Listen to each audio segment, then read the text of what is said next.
नमस्कार, मैं हूं अंजलि और आप देख रहे हैं देवी पूजक टाइम्स लाइव टीवी न्यूज।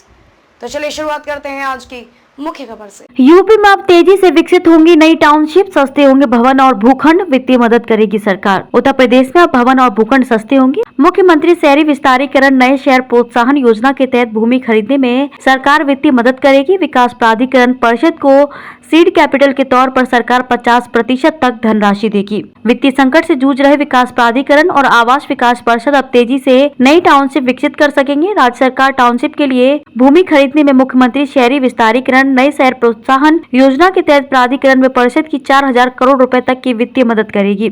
सरकार अर्जित भूमि की कुल लागत का 50% तक की धनराशि सीड कैपिटल के तौर पर प्राधिकरण परिषद को 20 वर्षों के लिए मुहैया कराएगी। सरकार से मिलने वाली वित्तीय सहायता ब्याज रहित होने से प्राधिकरण परिषद के भवन, भूखंड, फ्लैट आदि को विकसित करने की लागत घटेगी, जिससे अब उनकी कीमत भी कम होगी। दरअसल प्रदेशवासियों को वाजिब दाम पर भवन, भूखंड और फ्लैट उपलब्ध कराने के लिए आवास विकास परिषद के अलावा 29 विकास प्राधिकरण व 4 विशेष क्षेत्र प्राधिकरण तो हैं, लेकिन ज्यादातर के पास लैंड बैंक ही नहीं है। भूमि न होने से वे मांग के बावजूद नई टाउनशिप विकसित नहीं कर पा रहे हैं। ऐसे में बिल्डरों द्वारा बुनियादी सुविधाओं तक का ध्यान न रखते हुए अनियोजित तरीके से आवासीय कॉलोनियां बनाकर मनमाने दाम पर वे भवन, भूखंड बेचे जा रहे हैं। अवैध कॉलोनियों और शहरों के अनियोजित विकास पर अंकुश लगाने के साथ ही योगी सरकार ने अब शहरों के समग्र व समुचित विकास के लिए सभी सुविधाओं वाली सुनियोजित नई टाउनशिप विकसित करने का अहम पहल की है। मुख्यमंत्री योगी आदित्यनाथ की अध्यक्षता में बुधवार को हुई कैबिनेट की बैठक में मुख्यमंत्री शहरी विस्तारीकरण नए शहर प्रोत्साहन योजना शुरू करने का निर्णय किया गया। निर्णय के संबंध में